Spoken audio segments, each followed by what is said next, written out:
हाय सर्वांना नमस्कार। तर इथे बघा माझी वांग्याची भाजी बनवून झालेली आहे।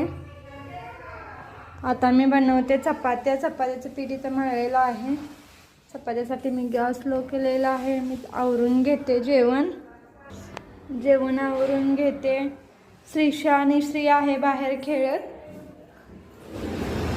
इथे आहे श्रीशा, श्री आहे। हे बघा श्रीशा मला बोलते दाखव काय आहे। तर एक मिनिट मी बघते। हे फटाकडे आहे दाखवते काय आहे ते। हा इथे आहे श्री। तर आज तनू नाही आहे घरी। तनू गेलेली आहे आजीकडे। तिच्या आजीकडे म्हणजे माझ्या सासूबाईंकडे गेलेली आहे। तर चला माझी भाजी झालेली आहे। चपात्यासाठी मी तवा ठेवलेला आहे। तर मी चपात्या करून घेते। भेटूया आपण नेक्स्ट ब्लॉगमध्ये। तर चला बाय।